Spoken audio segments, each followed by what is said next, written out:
So we've had quite a few people talk about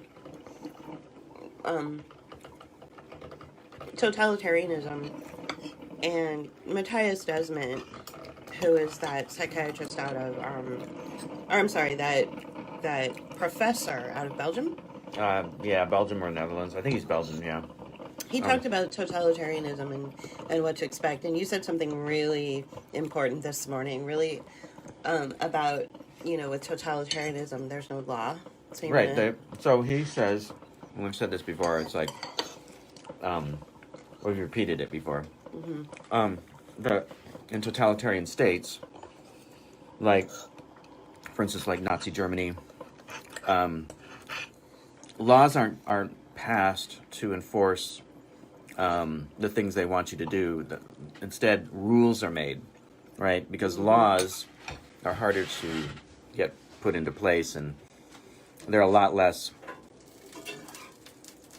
more inflexible. And so with rules, you can make a rule, and then you can contradict it with another rule, right, in order to keep people. Oh, so basically, right? like how your parents raise you.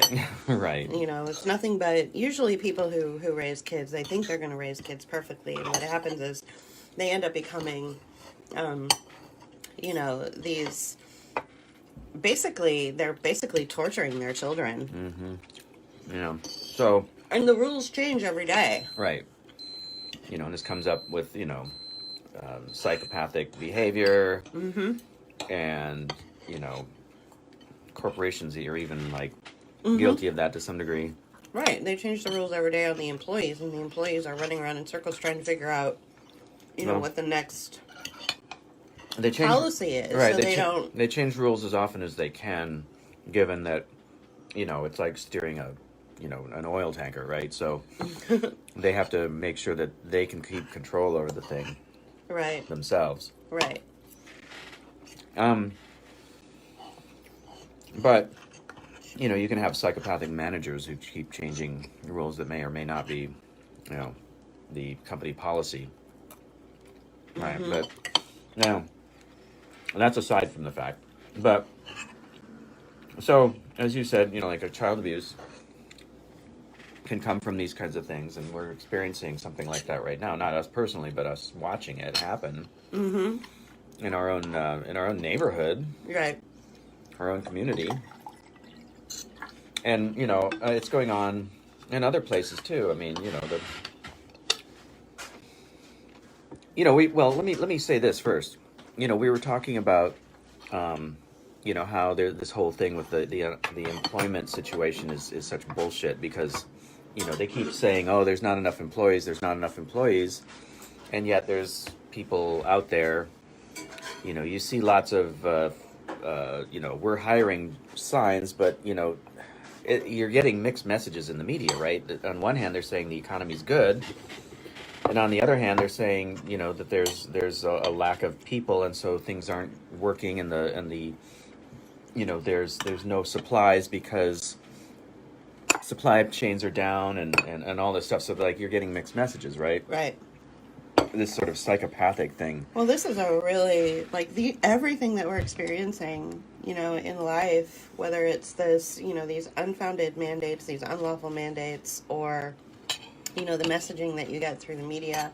It's all a sign of totalitarianism, because because it can shapeshift into whatever it wants to be. Right. Once something is defined as a law, then it's intransigent. It's you can't. Right. It's not malleable. Right. You can't undo it. So what we're witnessing with these kids is this terrible, like this actual literal sign of totalitarianism. When Matthias Desmond talks about it, he's talking about it from an academic perspective. Or when any of these psychologists talk about it, they're talking about it from a very distant, anecdotal academic perspective. And here we are, like literally living in the throes of totalitarianism. We just had a soft lockdown and martial law in our neighborhood. Well, it wasn't directed at us. It was directed at a certain population. It was directed towards the children, but the teenagers that were under martial law because they had to go home and learn on their tablets because of a story that the media fabricated or that the media sold to them Right. as a story of danger. Yeah. The local kids in our local high school had to all stay at home. Right. I mean, you could hear a pin drop. There was like nothing going on. Mm-hmm. The only reason that these kids were forced inside their homes was so that the preordained and contracted out security measures that were already established probably a year ago or more had to be installed. So Right. now so when I say soft martial law, I'm not kidding. Just because it only affected the kids and the kids were told, and it was a certain age group, they were high schoolers, just because they were told that they had to stay inside and couldn't leave their homes and had to be on their tablets, and do distance learning, doesn't mean that the rest of us weren't affected by it. The parents of those kids, whose lives were really disrupted and interrupted as a result of those kids having to stay in. You want to back up a little bit and fill in, like, what, the whole story in case somebody dropped in and it was like, What's going on? what's going on? Yeah, so our local school district sent out a message saying that from here on out, starting on Monday, November 15th, the local high schoolers in our county, in our community, will be every day they will need to disrobe in front of law enforcement. This means take off their jackets. These kids are being told that they have to they have to go through pat downs and searches and taking off their clothes before they can go to school. So we're heading into winter and they're going to have to take off their jackets before they can go into the school, right? So this will be in a cold, drafty, entrance to the school, and then they probably have to go through a metal detector and get a pat down and have their things searched, right? Okay, so the reason for this is because a couple of weeks ago there was an alleged shooting, and I don't even want to get into whether it happened or not, but what I will say is that it didn't even happen here at this particular high school. It involved a student who is allegedly from the community who didn't even go to the high school, apparently. He went to, and Julie's talked about this, but I want to just fill you guys in. He went to a charter school that was, that works with our school district. So in this area, kids can live in this district and go to a charter school in Pittsburgh or, somewhere else in the area, right? In another township or whatever. So, but they're still considered Stowe Rock students, okay? So a Stowe Rock school bus will service them, right? It'll take them out to that school. All right. So this child who was allegedly shot in the head by somebody else at another location is the reason for not allowing football games to be played at the local high school stadium. It forced the kids to go at home and work on their tablets last week.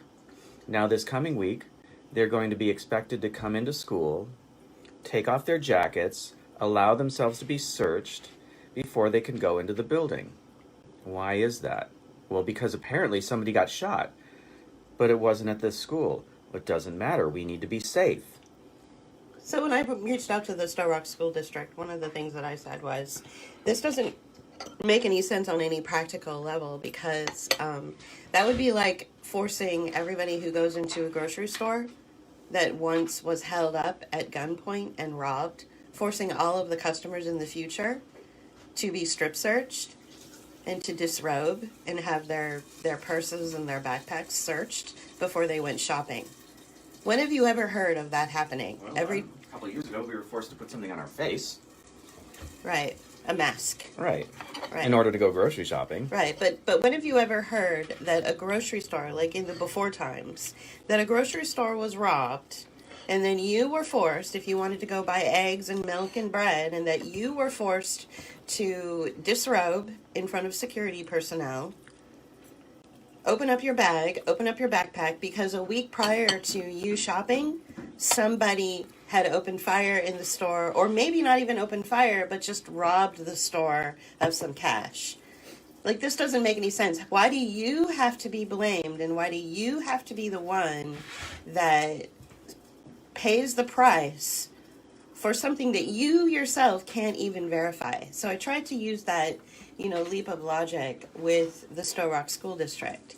This is a calculated effort to train the children in this poor community to be future slaves and to learn. And basically, it's the age old solid, money making scheme of the school to prison pipeline. There's a lot of talk about human capital markets and all of these big kind of crazy, really complicated words are thrown around. But I'm telling you, if it ain't broke, don't fix it. And the school to prison pipeline has done very well for corporations and for governments and for security personnel for years, for 40, 50 years. Why would they, if it ain't broke, don't fix it? Why would they try to do something different when this has already been established as an excellent opportunity for corporations and people, in the financial sector to make a lot of money? So this is what we're witnessing right before our eyes, and unfortunately, our tax dollars go into implementing the school to prison pipeline, and we're against it. And we're doing this audio this morning because we've decided to make an actual, physical stand against it. I don't know if we're going to withhold our taxes in some kind of escrow or something until these policies against these innocent children, who will have to be basically strip searched for existing, until they're reversed. That's how we feel. So, some of the reason for talking about this is because we want to express our frustration and contempt for this whole thing, but also we're trying to figure out what we can do. We believe that we can, create an escrow account to pay into and write a letter of protest and state that we will not pay our taxes until this is reversed. Until this policy is reversed. And that the money will be held in an account, so that when that time comes, we will be happy to pay our property taxes. We'll pay our taxes law-abiding citizens, but and of course we're probably going to have to consult with a lawyer, and we might have to make a statement at the local, the local municipality and the local board. Mm-hmm. But some of these people, these, privileged, well-off, white people that are voted into their positions on these boards are saying things like, yay for pat downs, yay for strip searches, yay for putting these kids in these really awkward situations because it's for their safety. And I almost wanted to say to her, I can't believe you, as a privileged white lady, are literally going to say this out loud in front of this mostly black community. Are you serious? And poor community. Where's Black Lives Matter in all this? Right. The other problem with this is that, people, some of the people who are pushing against it, on social media at least, are going, oh, well, looks like this high school has never changed. The school district has never changed. It was like this before. It's always been a prison. Mm-hmm. And I was like, wow, that's awesome. I'm glad you said that. But, the attitude around here is, power and domination and strength. And we heard stories about how there was a time in this community where you basically couldn't, there was an unofficial curfew. Mm-hmm. And if you were hanging out on the street, the cops would come along and pick you up for being out on the street, walking around after a certain period of time, after a certain time of day, right? And this is maybe, I don't know, in the 90s? I don't know when it was when she was saying that was happening. But this woman that's a neighbor, mm-hmm. and telling us about this. And, and I remember one of my fellow bus drivers, who fortunately is no longer with us, had this attitude of yeah, well, the misbehaving students here in this community, in this town, it's we ought to just take them out into a field and beat them with a stick. And I'm like, what? Wow. What the fuck? Yeah. Are you what? Yeah. And so, that's kind That's of the attitude. that seems like the prevailing attitude here, and that The adults around here, they absolutely hate kids. it feels like it. The adults are so fucked up. They're always looking for a scapegoat, and they always scapegoat the kids. And so what you have is this inherited, kind of really toxic attitude towards your fellow human. Right. So why don't you read Sandra's comment? Okay. Because Sandra, this is the reason why we're doing this, because we honestly don't know what to do. And then I want to say something And there else. are, in answer to what she says, there are no like-minded people in this neighborhood. There's only a few. We're the only ones who feel that this egregious overreach of these children's rights is totally out of control. We're the only ones who feel this way. So go ahead and Don't mess with taxes. You are better off grouping with like-minded people in your community and executing plans. Yeah, I agree with that. Normally I would say that. In this town, our property taxes go directly to the school district, which is really weird. And so, in this case, our tax dollars would be withholding our tax dollars would be going directly towards what we disagree with.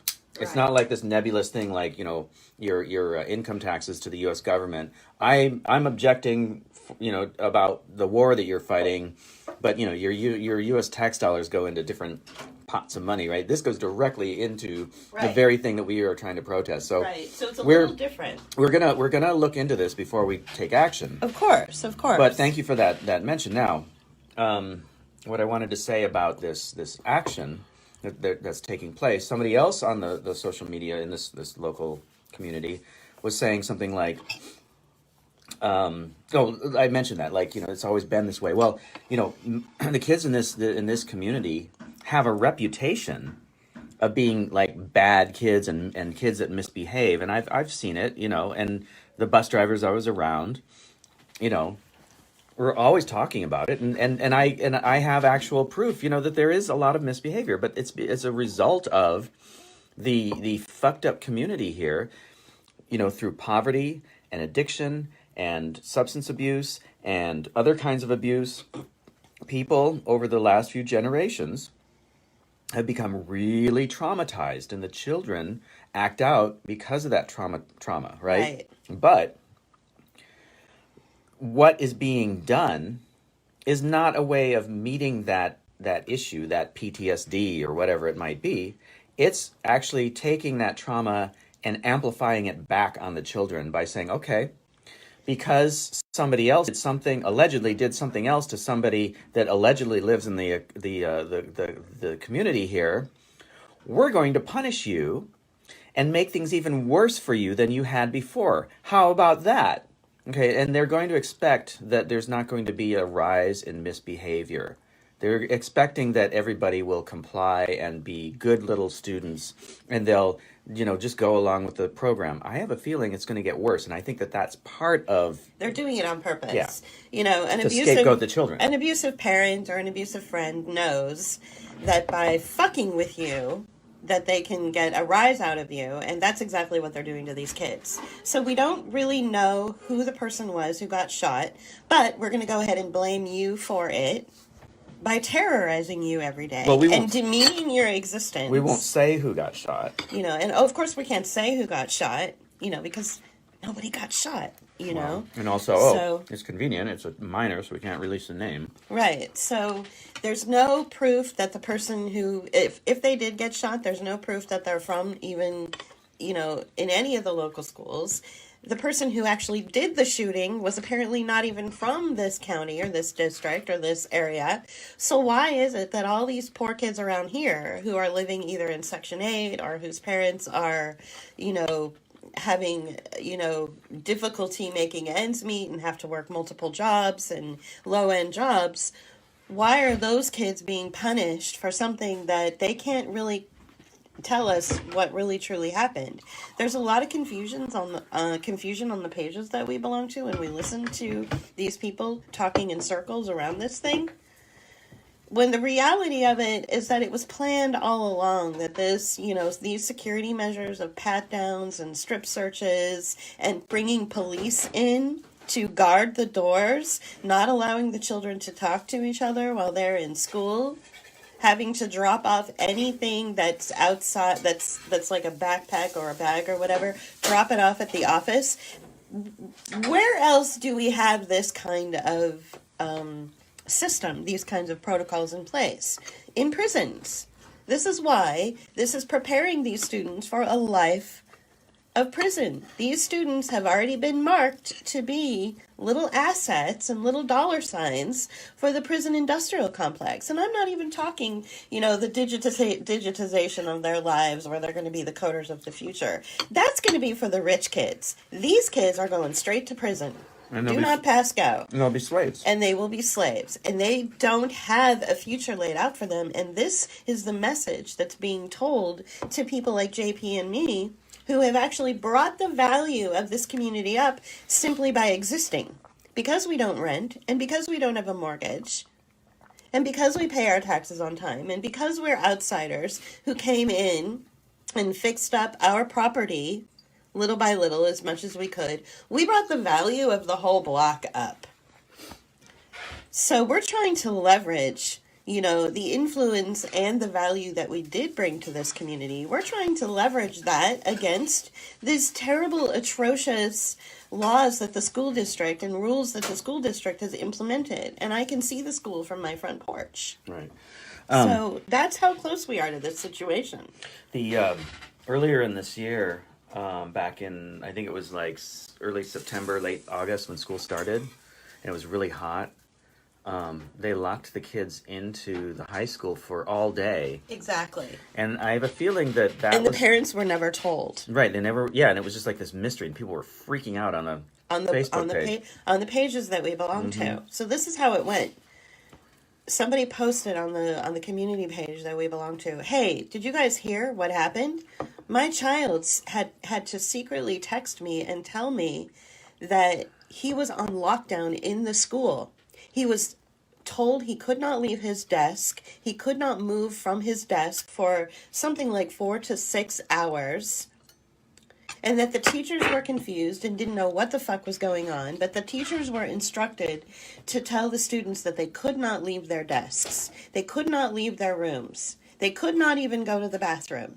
So this was a training exercise, in my opinion, on how to psychologically damage and manipulate these impressionable minds. We're talking 14-year-olds, 15-year-olds, 16-year-olds. That happened at the local high school, which, again, I can see from my front porch. I think it was also like maybe an exercise in this, what we're seeing now with the security measures.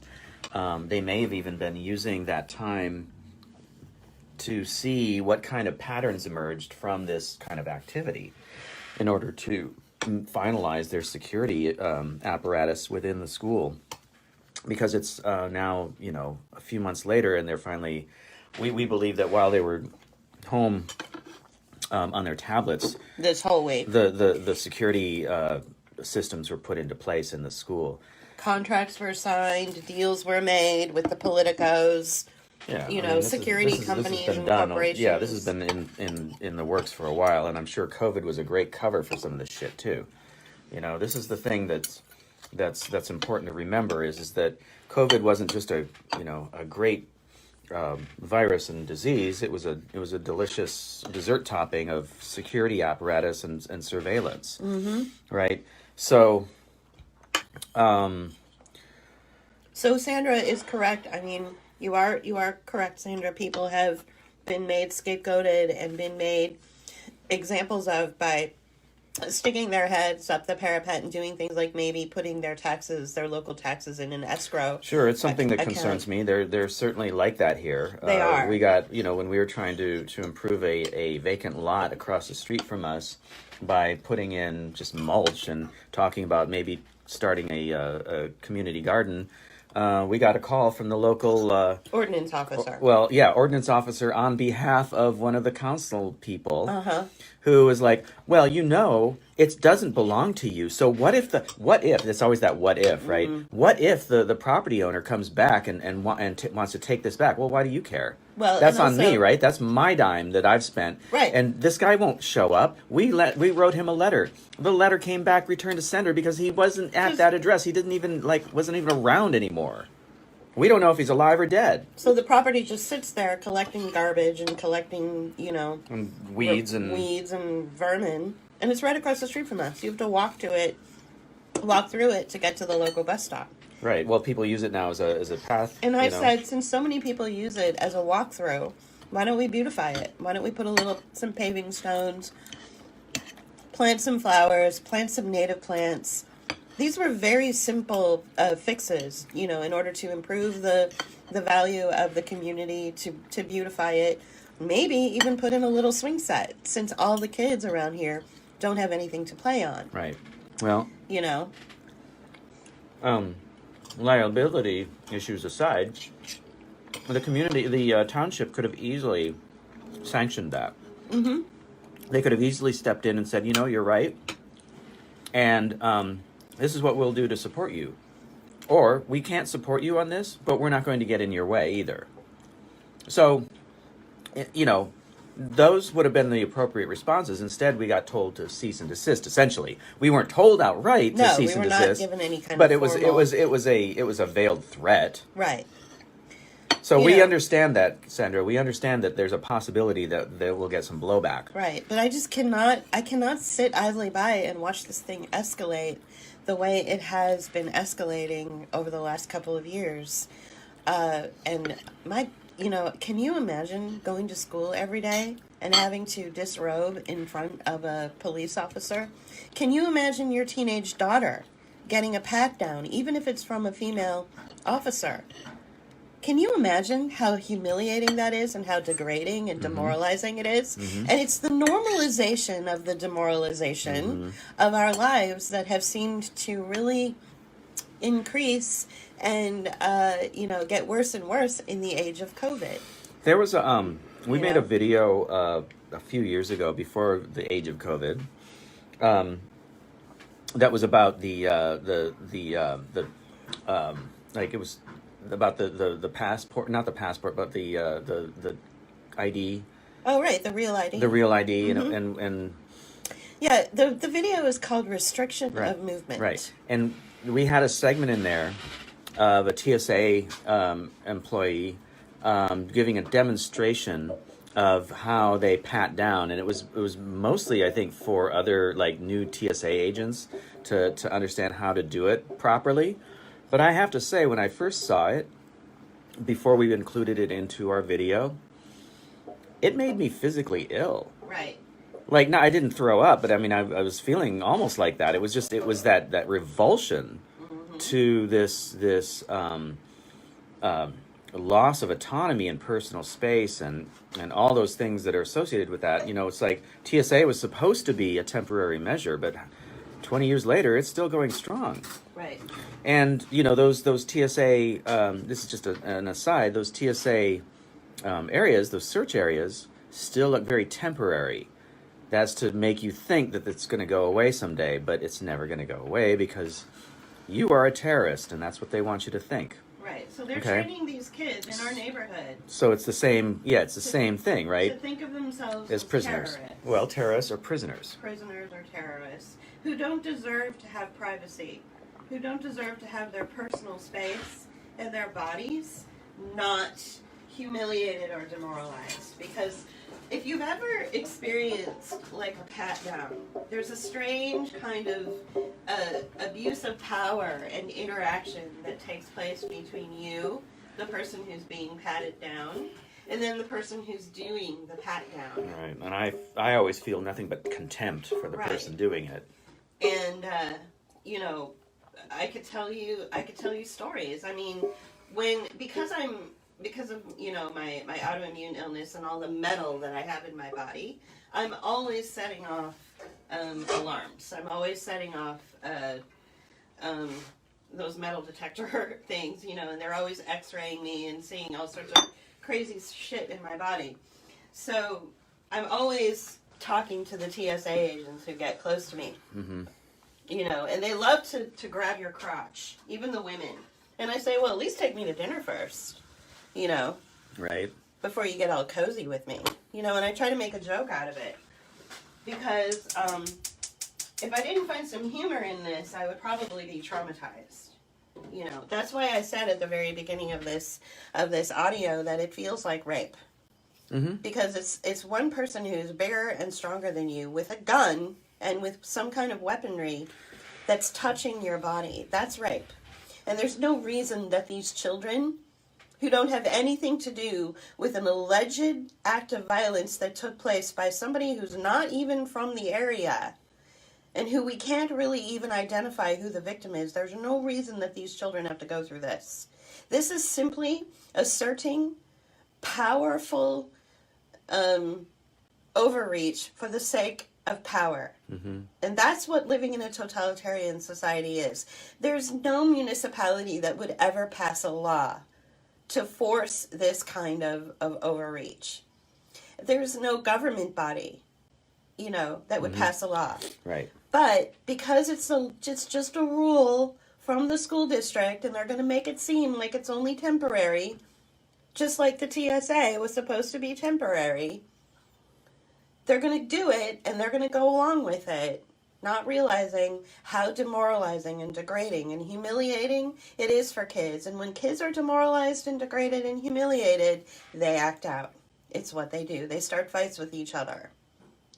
The fights that start between the children are a direct result of the authority from the school district and from the local police, and in some cases from the parents who have unfortunately gone through inherited trauma that gets inherited. You know that you can inherit, not only can you inherit like rich people inherit money and estates and all that, well, poor people inherit trauma and they inherit the poverty, and it keeps repeating itself in their lives.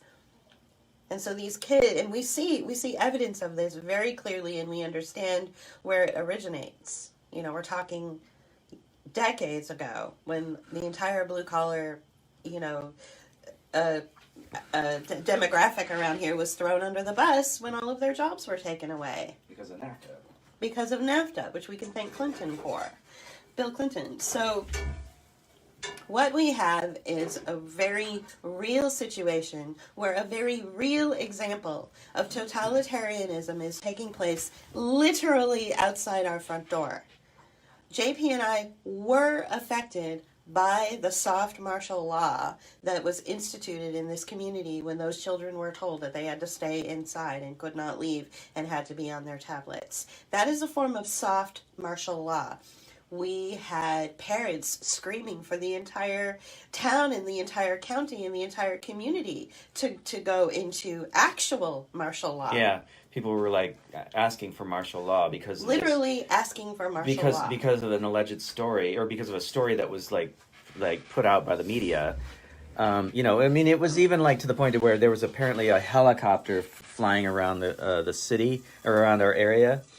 And you know, and it was which we saw no evidence of. We didn't see it, and the local newspaper radio station reported it on Twitter and elsewhere, I guess. But well, you know, the people in the Block Watch page or in the community page we belong to, they took pictures of a helicopter overhead and then posted it on those pages. But I didn't see evidence of a helicopter or any evidence of violence. Well, in my area. whether it was there or not. It doesn't matter. Doesn't really matter. The fact that it got reproduced and put out there in the gossip, you know, chain or whatever, the gossip mill. You know, these are things that lead people to the wrong conclusions. It doesn't matter if that helicopter was there because of some sort of violence or if it was a traffic accident. It gets, you know, the impression of it being there is whatever you want to place on that. Something else that I wanted to come back to is that, you know, this lockdown, these security measures that are being perpetrated on the students of this high school, it's not just, you know, for humiliation purposes. It's not just for controlling the student population. It's not just for totalitarianism. This is always comes down to money. It's always about money, and the money that's being made comes in two forms. There's a future market that comes from the students who will become prisoners. Pretty much, most, if not all of them, will become prisoners. Either in the immediate, because they're fighting in school, they might end up going to other schools or whatever. They'll get a citation, and that will set them up. Right, or they'll have a future prison record, right? Because they come from here and they're scapegoated. But also that's future money, but also the money that comes from the sale and installment of the security apparatus, right? You've got the metal detectors and the cameras and the whatever else that they're using. Think of all of the corporations that are making money. The people who make the metal detectors and the people who make the security cameras.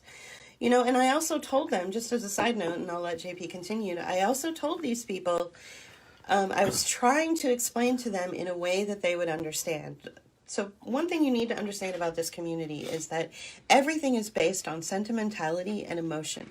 Nothing is ever based on logic and who benefits from these depraved actions against them. So I have to speak their language sometimes. So even though I don't believe that, that there's really any tangible proof that there was any real violence, even though I don't believe it, what I said to them was, I would like to tell my San Francisco friends who have just made thousands of dollars in bonuses on the fact that your children are now working on these Google Classroom tablets, they would all like to donate to the family of the victim. And I'm hoping that this kind of language has sparked some kind of critical thought in them to go, wait a minute, wait, what? People in San Francisco are making hundreds of thousands of dollars on my child's trauma? Unfortunately, that's too abstract. It's a little abstract. It's abstract for people to put together. I'm really trying to. I'm really really trying to speak their language, but I don't speak in sentimentality and I don't speak in emotion, so it's difficult for me to relate to them half the time because everything is in this sort of hyper fight or flight, and then let's just blame the children for everything wrong with the world.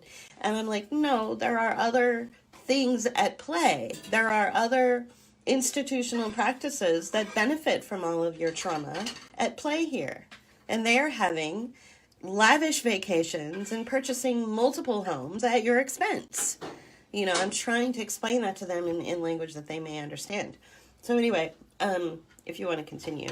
Sorry. Well, I mean, other than just that, again, we see this over and over again. I mean, we started seeing metal detectors and increased security searches. And so we know the humiliation of being searched just by, going to a concert. Going to a concert. We started getting... So after the Las Vegas event, the music festival that allegedly had a shooter attack it, in Las Vegas a few years ago. It was a few years ago. It was a real boon for the crisis actor community. Well, and then somebody proved, found some sort of documentation that showed that the stock in metal detectors skyrocketed. Right, that's where I'm going with this, right? Okay. So yeah, exactly. So the sale of metal detectors went up. And the security apparatus beefed up in all these concert venues, and so suddenly you're going to a normal concert at a beautiful event space or a beautiful venue, and you've got a privileged middle class audience being patted down in a security thing before you can go into a show. And so everybody is now being reduced to the level of being a criminal. Everybody is being reduced to the level of being a slave. That's your hashtag equity right there. Exactly. That is hashtag equity. So... The end. Yeah, I know, so I feel... So JP and I are suddenly at this strange, precipice where we are like, okay, obviously we You know, we have the platform, we make the video essays, we do these audios, we half the time when we do these audios, we try to hash through ideas and come up with solutions while we talk out loud because we value your input and your feedback. For instance, Sandra warning us about, you know, the dangers of maybe putting our taxes in escrow, you know, and remember our taxes that we pay, we're talking about the taxes that we pay that go directly to the school district. You know, so we have to have some sort of act of protest, and I'm hoping that we can leverage our value in this community against, you know, some of the rules that we're seeing implemented that are really horrible on these kids. So I don't know, we're gonna talk about it, you know, with some people, and we're gonna try to come up with a solution. But these policies need to be reversed. That's all there is to it. There is no amount of violence or danger or anything that would warrant this kind of humiliation and degradation. You know, I did mention to the Stowe Rock School District, I said, well, what if it is a teenage girl who is being touched inappropriately by an officer? This kind of thing, when a girl is, you know, just turning 13, 14, 15 years old and hormones are all over the place, this kind of stuff can really affect her for the rest of her life. You know, these kids need to be treated with care, and they need to be given freedom. When you give a child freedom, that is when they calm down and they're fine, and they work together to come up with solutions that maybe the little squabbles they're having internally with each other, they work out. But when you enact strict totalitarian anti-life human right violations on them, like touching them inappropriately, devaluing their personal autonomy and personal space, that is when they act out, because they know that it's wrong and they don't know how to express that wrongdoing. So they're really setting themselves up for more problems with these kids by doing this. Obviously, any you know, first rate or even third rate psychologist will tell you this. You know, you don't have to have like 14 PhDs to know that this kind of action against these children is going to have repercussions in the future. So you know, Julie mentioned this to me the other day. It feels like we're going back to, you know, Victorian Dickensian times, right? Where, you know, which was basically the beginning of it was the first industrial revolution, right? And the very reason that extracurricular activities in schools and on school campuses, like sports and the arts and, you know, music and all these things were put into place in the first place, is to modify the behavior of students who were rambunctious and needed an outlet for their energy. You couldn't just keep them in a slave state, training them to be the future, you know, wage slaves in the factories. Right. You had to give them something so they wouldn't kill each other, right? You had to give them a sport that allowed them to get their aggressions out in a way that can be controlled. Now, see, I'm not a big organized sports person, and the reason for that is because I know that there's a, you know, a level of authoritarianism involved with what comes with sports like that. And also a level of exploitation, as we see with, you know, the professional corporate level sports. Right, of course. Even you know, players, you know, in the NFL have come out and said, you know, this is, you realize that this is nothing but slavery and exploitation. Well, even the Olympic athletes, right? Right. Because they're working, you know, all the time, and they're basically, the only way they can do it is by having a sponsorship from a corporation that makes the sports equipment that they are participating in, right? Right. So whether you're a swimmer or an archer or a rower, you're going to get, you know, supported by, you know, Nike or some, you know, company that makes the equipment for that particular sport. And so, you know, there is a level of exploitation there as well. And this is, you know, all this spectacle goes into it into the play as well. But it's all about keeping people in a controlled form of expression. Right. So there are two things I want to bring up about this particular situation. First of all, the local high school that I can see from our front porch, the football team for this local high school was actually doing well. They were winning, and they were on their way. They were on their way to like championships. So here we are, the poorest, you know, least amount of taxes come into this community versus all of the other communities in the Pittsburgh, all the other, neighborhoods or little townships or boroughs in the Pittsburgh area. This is the poorest one. This is the lowest one of the lowest on the totem pole. And yet these kids, these underdogs, these high school kids were winning. They were winning. And and this felt very much like, by putting these kids on lockdown and in a soft martial law type of experience for a whole week, forcing them to be, sort of quasi-chained to their desks a couple of months ago. Well, and then taking away the ability for them to have home games at the right. field and then at the high school. Because of the alleged violence, they took away they couldn't even play on their own field, which incidentally, a couple of years ago, something like $9 million was put into that field, and it was through donations from the Pittsburgh Steelers, and the NFL, and the NFL. And now these poor kids don't even have access to that field. So this has been punitive. It's like punishing these kids just for being alive, just for existing. They're being punished, and frankly, I've just had enough of it. Like I'm really over it. So. It really affected you, I know. It's just awful. You were feeling really messed up the last couple days. Right, and it's because I am involved in this community. I live here. Some of the little ones have come into our home. The children have asked us about our garden. They've had interest in our tomatoes. Mm-hmm. Not for throwing, for eating. For eating, and and they're bored, and they're looking for grown-ups that are rational. They're one child, right when the school was open. So we had summer vacation, obviously June, July, and August, and everybody went back to school in September.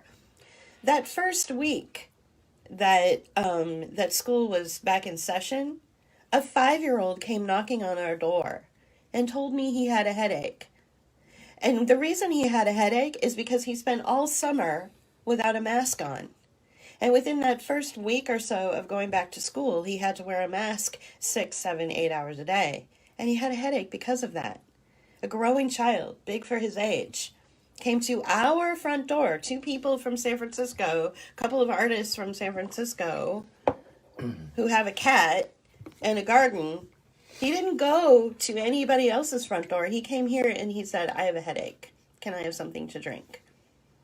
So we have a problem here. And it's coming directly into our front doors. It's not some anecdotal, distant, here, let me explain to you the logic of totalitarianism. No, it's literally happening at our front door.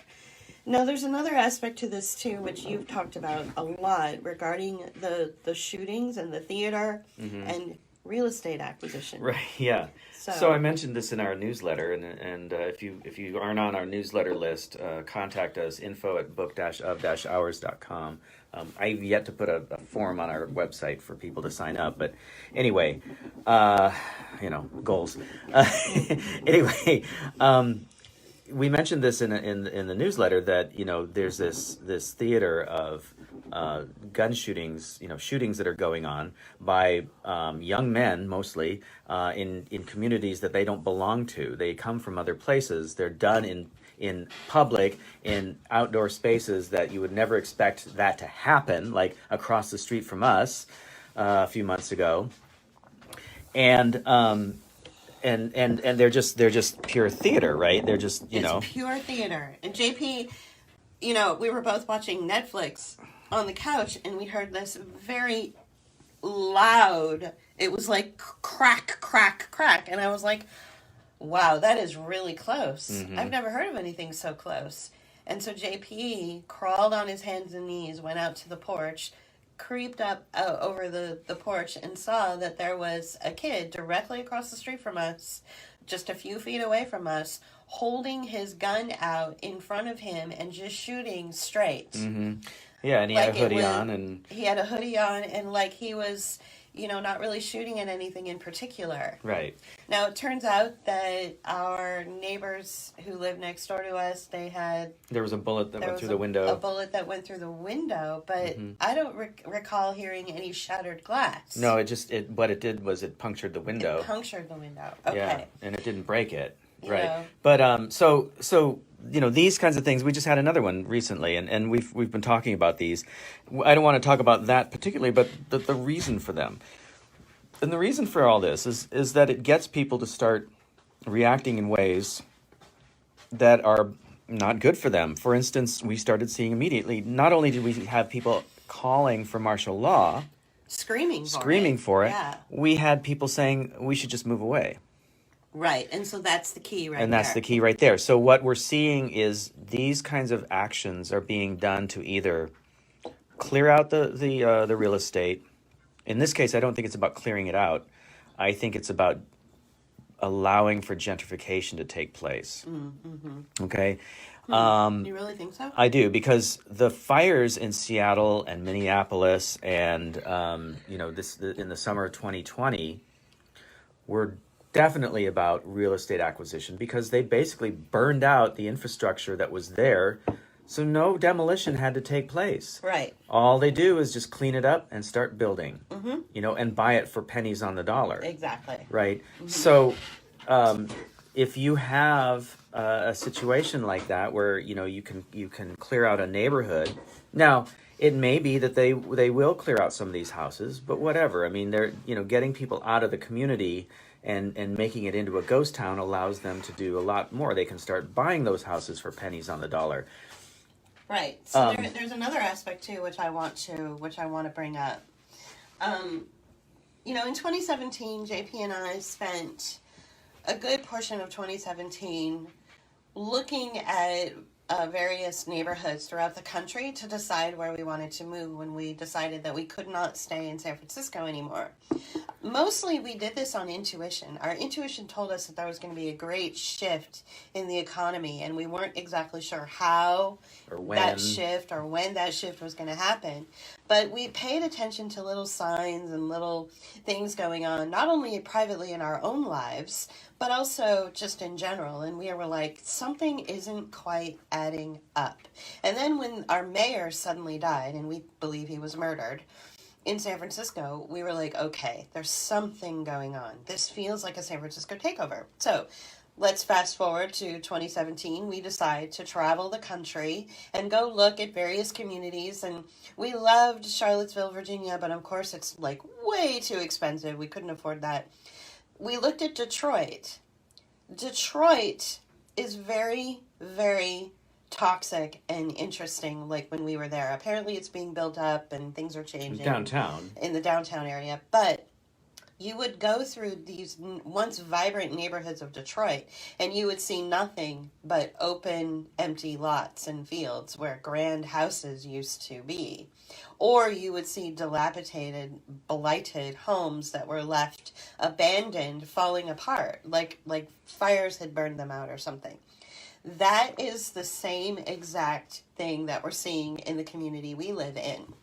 What's happening in this community is people are screaming for the blighted homes to just get taken out. And so the other day on this page that we belong to, the community members were applauding a local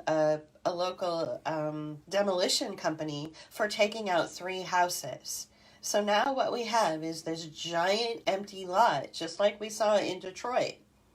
And so unlike JP, who thinks that they're paving the way for gentrification, I kind of don't think that they're going to replace those big empty lots with cool little green grocers or cool little shops or coffee shops or cafes. They're just going to leave them abandoned. And there's nothing worse in a small community like this. There's nothing worse than seeing giant holes where something used to be. Somebody's life used to be there. At least replace that life that went away. At least replace it with new life. A garden, a little shop, a little community grocery store, something healthy for the kids, a little community center, a bookstore. But they're not going to do that. They're going to do like what they did to Detroit. Well, okay, so I think that this is basically a banking scenario where they're banking on future use of that land, that repurposing that land at a lower value. They can buy it and turn it into a condo building, or a multi unit building where they do whatever, right? It'll concentrate the population more into this one little area. But if they can make it into so-called 15-minute city or 15-minute neighborhood, right, then that'll allow them to do the kinds of real estate investments that they want to do. When they like, for instance, in Detroit, I know for a fact that a public-private partnership with a couple corporations and the government went on, and they, some of the neighborhoods that we saw that looked like grasslands with sidewalks and old mailboxes and streetlights and street signs. But other than that, they looked like plains. That this was done to clear out the blight, right? The so-called blight. I mean, these were houses that were falling down. They were getting burned. Those activities you always heard about, like around Halloween, where the kids would go out and burn houses, right? So they were basically exploiting that situation, turning these tracts of land into empty areas that they could then rebuild in the way they want to. They, mark my words, they will turn those areas into something that is not what they were before. They will turn them into probably multi-unit buildings and create little tiny communities, 15-minute communities, all throughout the Detroit area. Right. And I think that's ultimately what I mean by gentrification, but also real estate acquisition. I think that what they're trying to do is allow for natural gentrification to come in. Not natural, but you know what I'm saying. Like, right. There's a business up the street from us that have big plans. Right. They're a small do. business, right. and they've and it's they're employed by the local nonprofit. Well, one of them is, but what I'm trying to say is that they are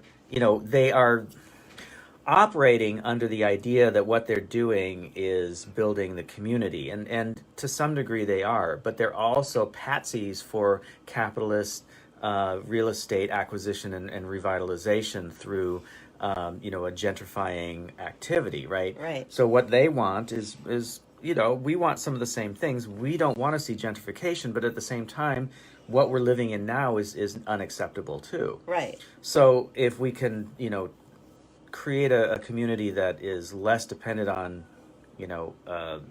commerce and more dependent on community interaction, then that would be great. But that's not what's going to happen. That's not going to happen. We tried that already. It failed. Right. And what's going to happen is that these folks, like the people that moved in and bought this, this building and created a business, and they're doing community activities like outside movies in their parking lot and, right. and things like that, right? Uh-huh. What that's going to do is that's going to bring the gentrification into the neighborhood. But at the same time, if the authorities have their way, then they can also at the same time simultaneously clear out people who are of the demographic that they don't want around here. Right.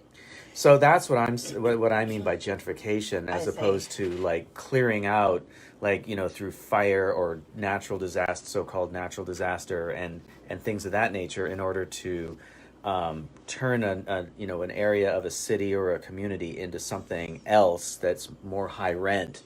Right.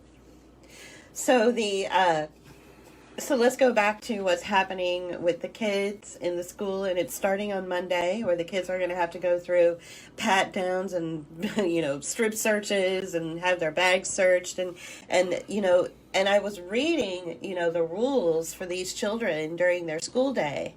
It's incredibly controlled, like prisoners are controlled, and there's going to be police inside the buildings. There's going to be, a police force inside these schools. And it's not just for one school, it's for many schools. So imagine the amount of money that has been made off of the traumatizing of these kids.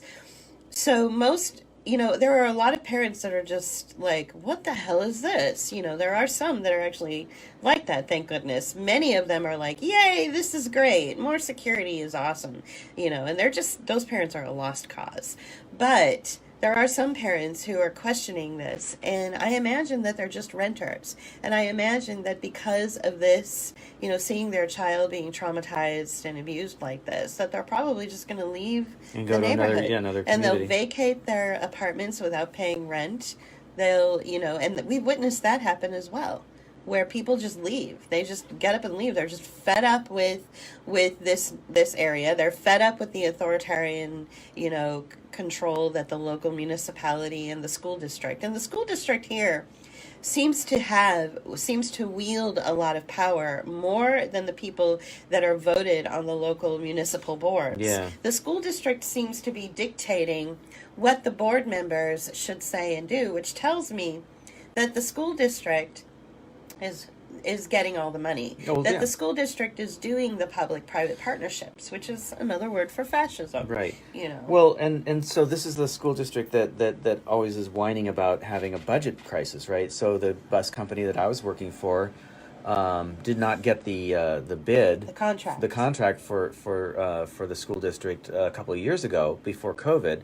But at the same time, it was a good thing for the company because the school district owed them $1 million. Right. Then we heard all this stuff about how the school didn't have enough paper to make photocopies for things, like bullshit like that.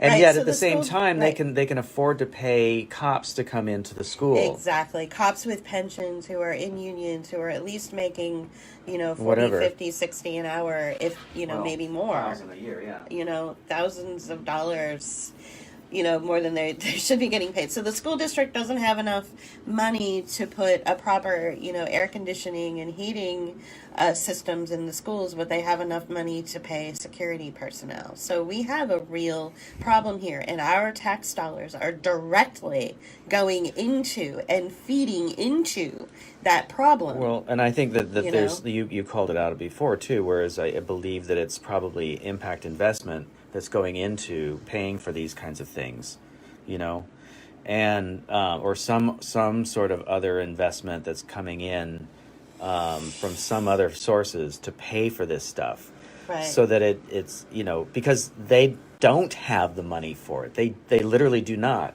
Right. And so how they afford that is either they're going into debt on behalf of the taxpayers, and the thing is when you do create a bond in a city or a community, as far as I know, at least in California, I don't know about Pennsylvania, but the voters have to vote on it. Right. In San Francisco, you were always voting on bond measures, right? Right. That's basically the city taking out a loan. Right. That's what a bond is. I think that... And I don't think that's going on That's here. not going on here. So what's happening is that I'm sure that the loans are being taken out, and the taxpayers have no clue what where their money is going. But in answer to Sandra's question about can we start community class education centers and things like that? Well, the only way in this area that a community education center could work for the students, instead of the students going to school and being, demoralized by being searched and having their bodies touched and, their personal space invaded. And the way that they can get out of that is if they do enroll in these other community minded schools, but these schools are all run by public-private partnerships. Mm-hmm.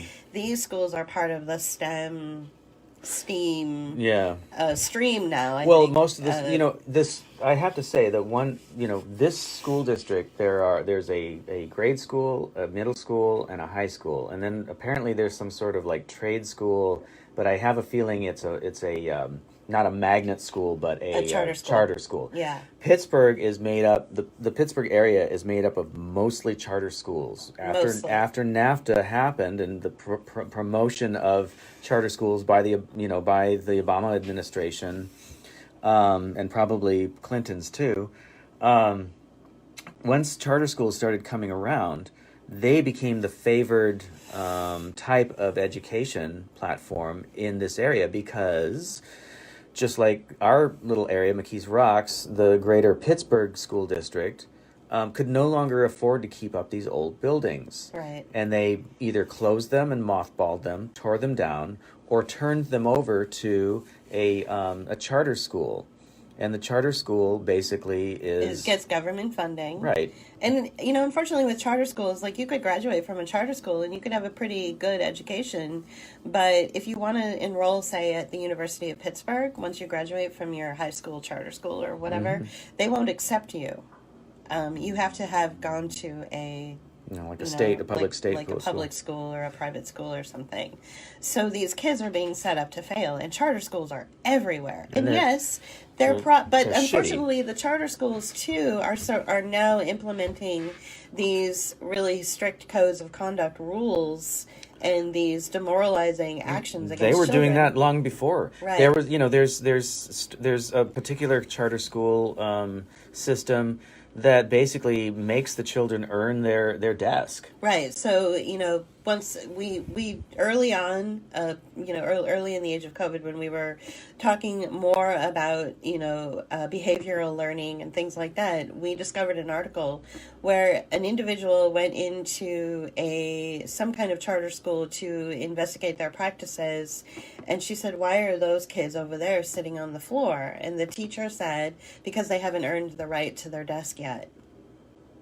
Right. Okay. So mic drop. Everyone's stunned. I know. So, this is how, and this is a normal practice. This is a normal way that children are being treated, and this is how they're being raised or reared, in these systems in Pittsburgh. We noticed, we didn't realize how spoiled children in San Francisco were. We didn't realize how not how spoiled, much but freedom just more, they had. not spoiled. I mean, they were treated better than they were treated like little humans with respect. They weren't treated like they were the future prisoners of America. So to get back to what Sandra was asking, though, I mean, I think it's going to take people getting together to homeschool their children. With it like hiring a teacher or one of the parents volunteering to be that teacher. There's going to and it's not up to Julie and myself. It's not up to us to try to do this, because we've tried doing things in this community before, only to be thrown under the bus for our actions. Right. And we have the solutions, sure. But we don't have the income to implement those solutions. There's that too. So these people around here, Sandra, what they're looking for are saviors. They're looking for a millionaire to swoop in and make everything better. They're not understanding that in order to make it better, they're going to have to really work. And a lot of these people are so traumatized and terrorized, they won't even leave their home. So the first thing we have to do is get them out of their house. Literally, I'm not speaking metaphorically. So we tried to do that when we first moved here, 2 months after we moved here, or was it a year after we moved here or so, that we threw a block party. Yeah. And we handed out personal flyers to each individual person on this block. And we got the little sawhorses, and we blocked off traffic, and we bought balloons, and we put a lot of money into this event. And people who are typically shut-ins, who won't leave their homes, crept out of their homes and very gingerly stepped out, and they were like, "What's going on? What is this?" So that's what we're dealing with here, and the municipal leaders, some of them are illiterate. Okay, this one municipal leader that called us up when we were trying to turn the vacant space into a community garden, or at least beautify it somehow by, making it passable, because we have to walk through it to get to the bus. This person, she can't even write a legible sentence. Okay, so which is weird, because she owns a business. She owns a business, so God knows how she is able to make that work. But so we're talking about people, adults, grown-ups, who have a difficult time just even communicating in a legible way. Some friends of ours, some neighbors, recently went through a really hard time. They were being accused of something that they didn't do, and they were very upset. And once we were finally able to get them to stop being emotional, so that we could understand what it is that was bothering them or what was the problem, we said, "Oh, well, this is an easy fix. Here, let's write a letter. And so I wrote a letter, and the situation got fixed. So that's what we're dealing with. We're dealing with people that don't know how to communicate effectively. They don't understand what words mean. I mean, and I'm not being mean. I'm just saying that through like all of these really terrible practices, this is where we are. Now their children are being molested. Now their children are going to have to go through these humiliating, degrading, demoralizing process, all in the interest of safety. And you have some of these municipal leaders, which do have, educations behind them and do come from like a middle class sector that are cheering this on.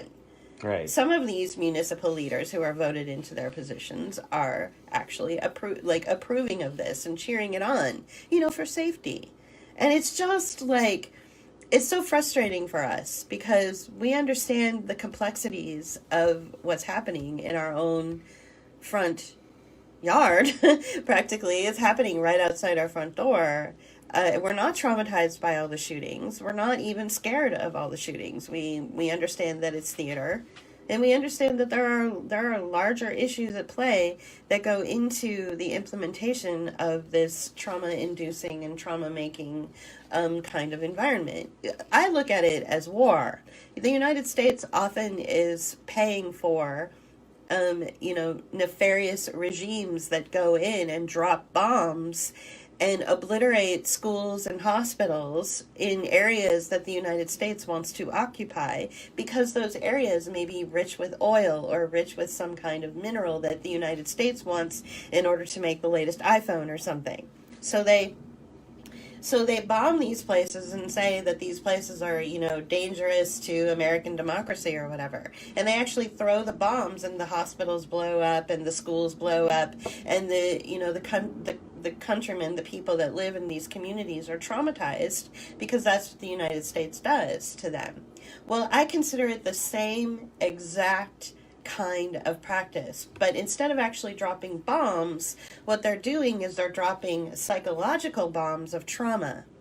The same exact result is coming out. The hospitals were emptied during the age of COVID. A friend of mine had a broken toe, and so she had to go to the emergency room. And she texted me, and she's like, "Julie, I thought that we were in the middle of a pandemic. I thought that there was a virus. This hospital is a ghost town." There was nobody there. There was nobody, being treated for a virus. So what they did is they emptied out the hospitals. Instead of dropping a bomb and emptying them out, they dropped the psychological bomb of the COVID fraud on them. Well, it's the same thing with the kids who now have to suffer through pat-downs and strip searches and be demoralized and have their personal space invaded. These kids are told that it's for their safety. But what it really is a little bomb being dropped in their life to explode their life and turn it upside down and traumatize them so that the companies and the corporations like the security agencies can make lots and lots of money in the same way that companies and corporations make lots and lots of money when we drop bombs on other countries and take their resources. So these children are considered the resources that the security agents, that the, metal detector machines and all the people that run them and put stock in them can make lots and lots of money. So to try to explain the complexity of that, which to me it's not that complex, but to try to explain that to the locals who have a hard time with words, it's because of trauma, which is not their fault, is really difficult. But we tried already. We went the distance more than anyone has ever done, and it didn't work.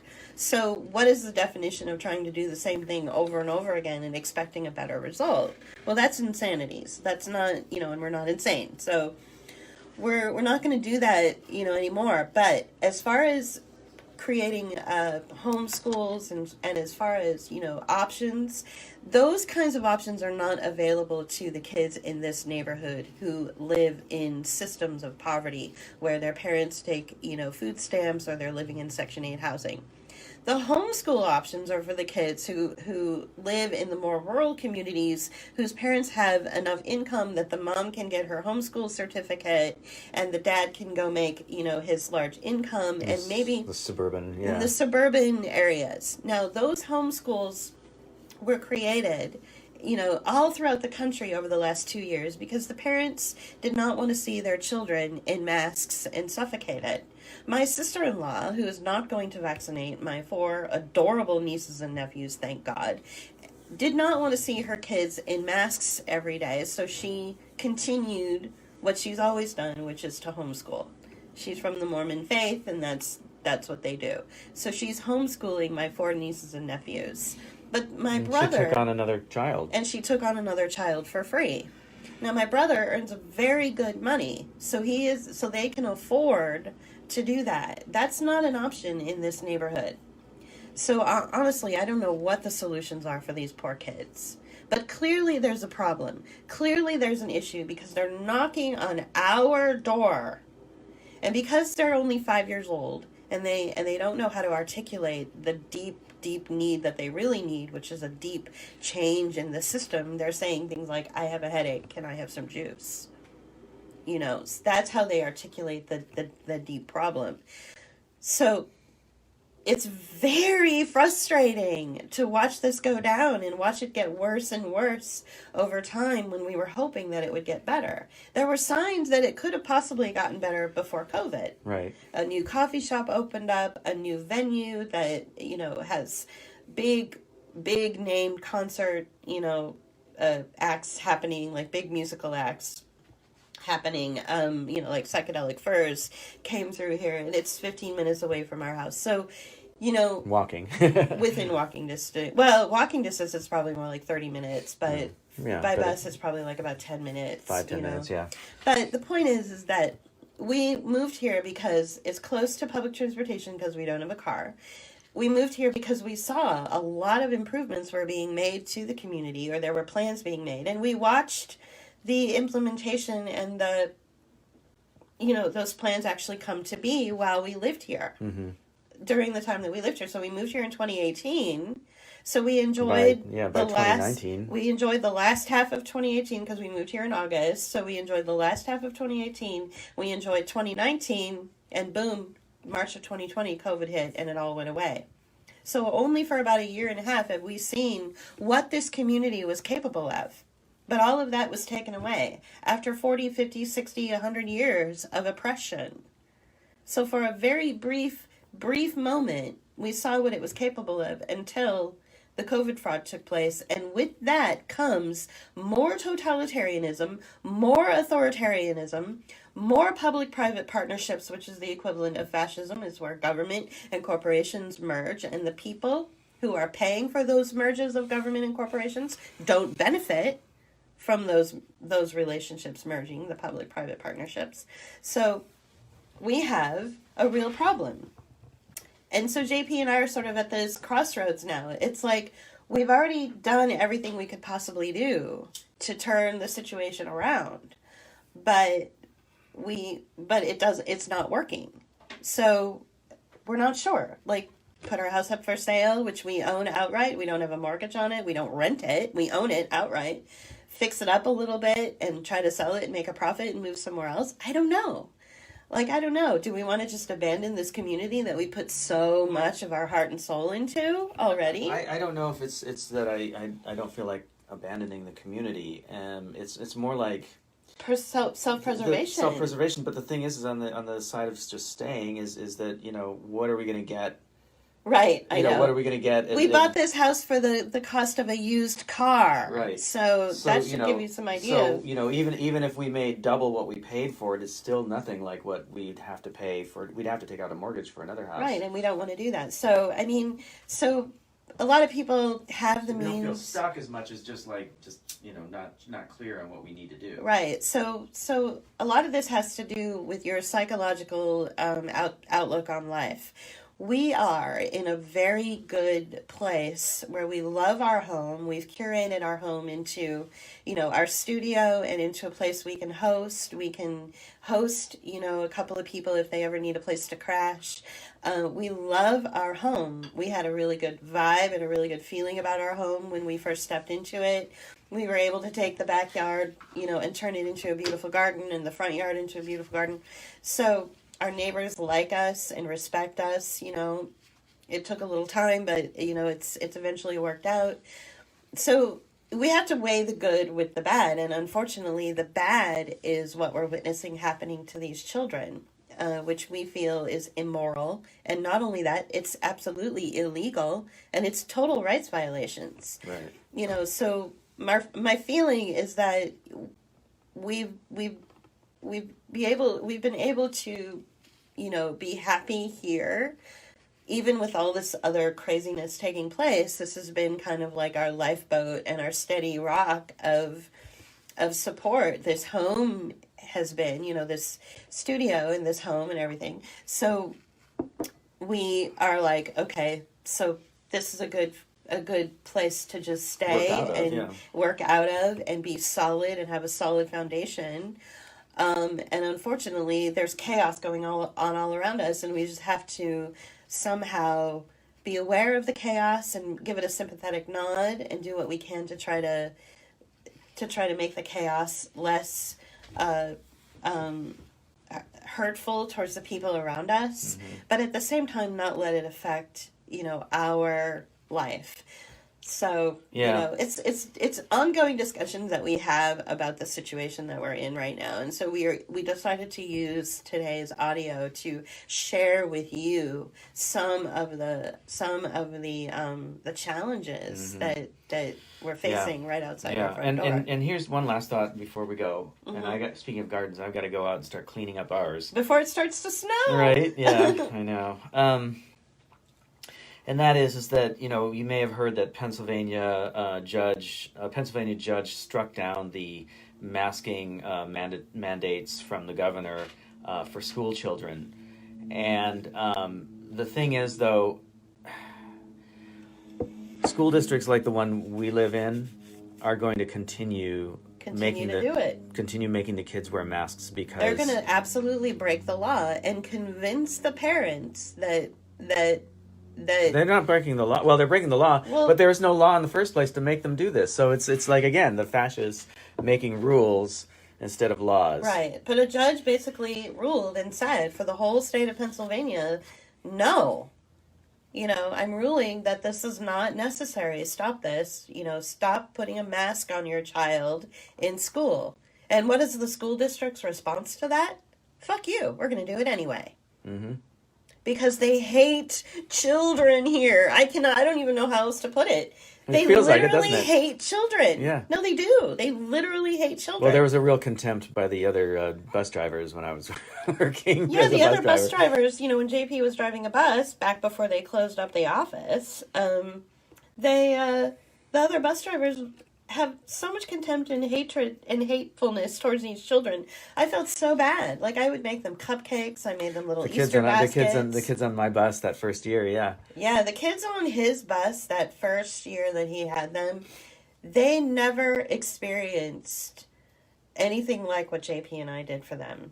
Yeah. I met them and they were like, they wrote pictures of me. I mean, they were like, "You're pretty." Yeah. They're not used to nice grown-ups. They're not. Right. They're used to being screamed at and treated deplorably and treated with contempt, like they're in the way. They're not allowed to be children. They're not allowed to have fun.